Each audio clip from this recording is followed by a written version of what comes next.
Praise the Lord. வியாதியாய் காணப்படுகிறீர்களா? என்னோடு கூட இணைந்து ஜெபியுங்கள்.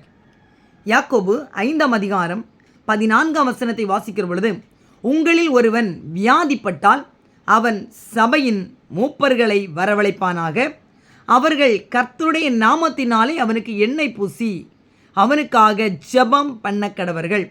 15 சொல்லுது, அப்பொழுது விசுவாசம் உள்ள ஜெபம் பிணியாளியை ரட்சிக்கும், கர்த்தர் அவனை எழுப்புவார், அவன் பாவம் செய்தவனானால் அது அவனுக்கு மன்னிக்கப்படும். அவன் பாவம் செய்தவனானால் அது அவனுக்கு மன்னிக்கப்படும். அல்லேலூயா. இந்த யாக்கோபு எழுதின நிருபம் வியாதியஸ்தர்களுக்காக ஜெபிக்க சொல்கிறது. ஜெபிக்கிற பொழுது இவருடைய வியாதிகள் குணமாகும், கர்த்தர் குணமாக்குவார் என்பதாக சொல்லுகிறது. அல்லேலூயா. அதில் ஒரு வார்த்தை வருது பார்த்தீங்களா? அவன் பாவம் செய்தவனானால் அவனுக்கு மன்னிக்கப்படும். அப்பொழுது பாவத்தினாலும் வியாதிகள் வருகிறது. இப்போ வியாதிகளுக்கான 4 காரணங்களை நான் உங்களுக்கு சொல்ல விரும்பினேன். முதலாவதும் பாவத்தினால் வியாதி வருகிறது. லூக்கா 5:20 வாசிக்கிற பொழுது, அவர்களுடைய விசுவாசத்தை அவர் கண்டு திமிர்வாதக்காரனை நோக்கி, மனுஷனே, உன் பாவங்கள் உனக்கு மன்னிக்கப்பட்டது என்றார். அல்லேலூயா. திமிர்வாதக்காரனை கொண்டு வந்து அவனை எப்படி தட்டோடுகள் வழியாய் உள்ளே இறக்குகிறார்கள். கர்த்தர் காண்க, அவர் சொல்கிறாரு, மகனே, உன் பாவங்கள் மன்னிக்கப்பட்டது. அப்படியானால் இந்த மகனுடைய வியாதி பாவத்தினாலே வந்திருக்கிறது. பாவம் செய்தாலும் வியாதி வரும், இந்த பாவத்தின் சம்பளம் மரணம் என்று வேதம் சொல்லுகிறது. இப்படியாய் யாக்கோபு தன்னுடைய நிருபத்திலே பாவம் செய்தானால் அவனுக்கு மன்னிக்கப்படும் என்று எழுதியிருக்கு. அப்போ பாவத்தினாலே வியாதி வருகிறது. ஒருவேளை நம்முடைய பாவங்களினால் நமக்கு தீராத வியாதிகள் வந்திருக்குமானால் அவைகள் மாற, பாவ வியாதிகள் என்னை விட்டு மாற வேண்டும் என்று நாம் ஜெபிக்க வேண்டும். 2வது காரணத்தை பாருங்க, தேவனுடைய கிரியைகள். ஹல்லேலூயா. யோவான் 9:1-2 வாசிக்கிற பொழுது, அவர் அப்புறம் போகையில் பிறவிக்குருடனாகிய ஒரு மனுஷனை கண்டார். அப்பொழுது அவருடைய சீசர்கள் அவரை நோக்கி, ரபி, இவன் குருடனாய் பிறந்தது யார் செய்த பாவம்? இவன் செய்த பாவமா, இவனை பெற்றவர்கள் செய்த பாவமா என்று கேட்டார்கள். சீசர்களும் கேட்குறாங்க பாருங்க, இவன் குருடனாக இருக்கிறான், பிறவி குருடன், இவன் குருடனாக பிறந்தது இவன் செய்த பாவம். இவன் எப்போ பாவம் செஞ்சான்? முற்காலத்தில் பாவம் செய்தானா, இல்லை பிறவியாய் பிறக்கும்போது பாவம் செய்தானா? தெரியவில்லை. சொல்லுங்க, இவன் செய்த பாவமா, இல்லை இவன் பெற்றோர் செய்த பாவமா?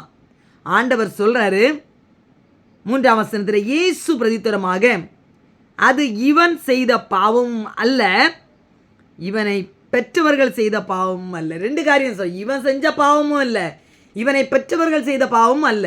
ஆனால் திமிர்வாதக்காரன் சொல்லாரு, உன் பாவங்கள் உனக்கு மன்னிக்கப்பட்டது. இந்த குருடன் சொல்றாரு பாருங்க, இவன் செய்த பாவம் அல்ல, இவன் பெற்றோர் செய்த பாவம் அல்ல, தேவனுடைய கிரியைகள் இவனிடத்தில் வெளிப்படும் பொருட்டு இப்படி பிறந்தான். இயேசுவின் கிரியைகள் வெளிப்பட வேண்டும்.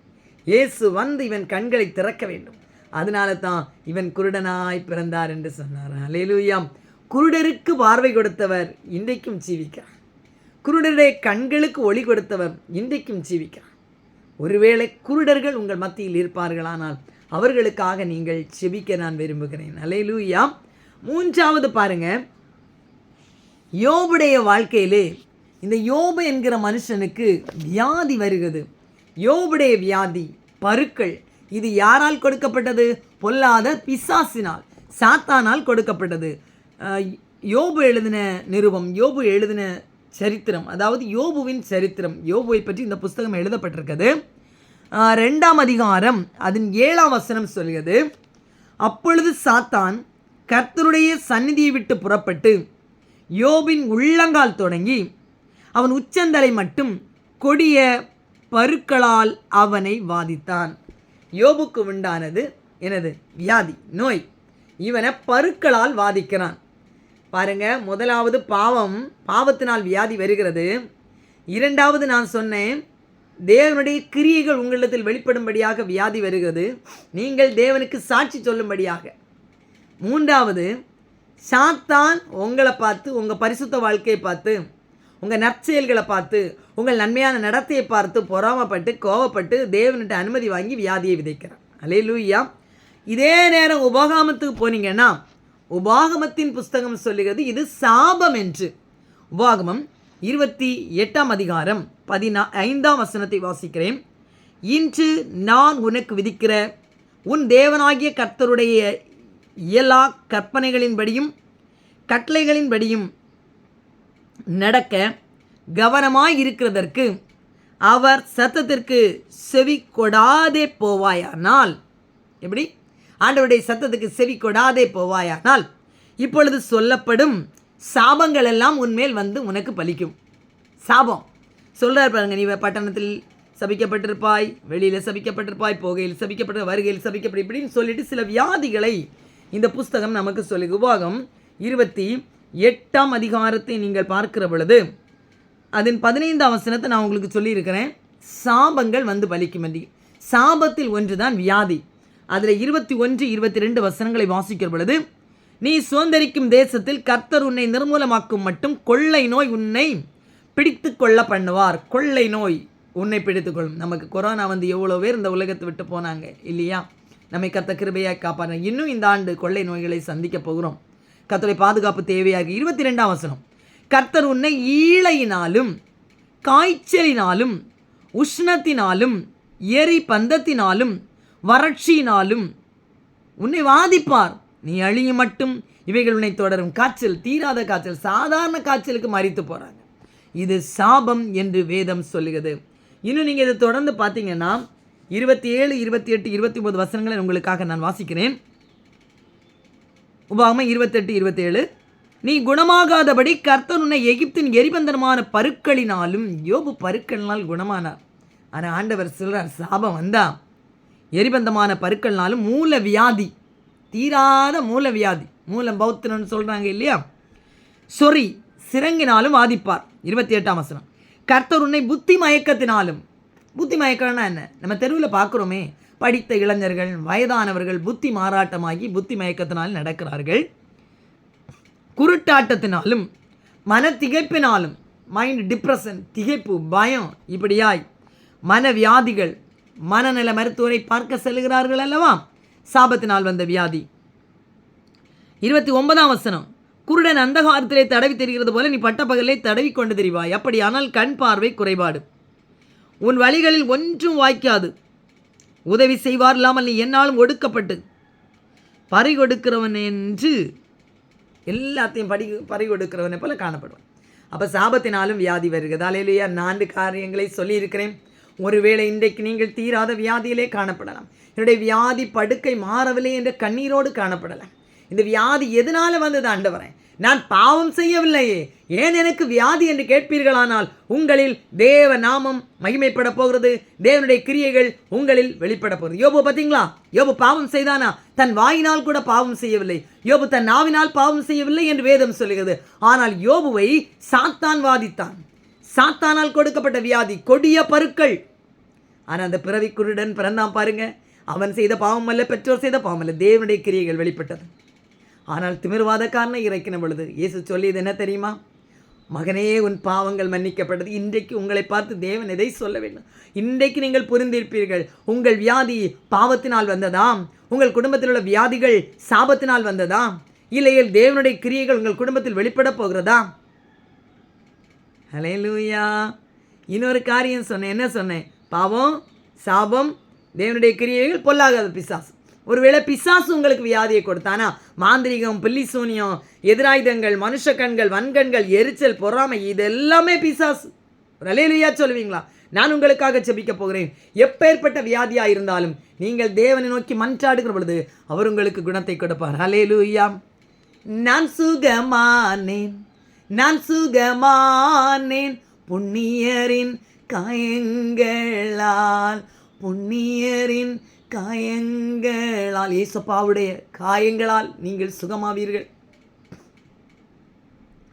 அவர் தழும்புகளை அனுப்பி உங்களை குணமாக்குவார். அவருடைய வசனத்தை அனுப்பி உங்களை குணமாக்குவார்.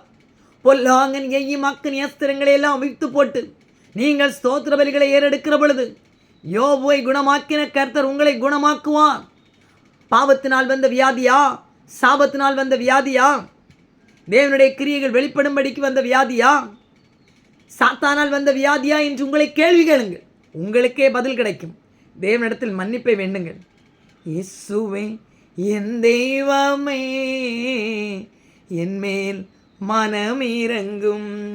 இயேசுவே என் தெய்வமே, என் மேல் மனமிரங்கும்.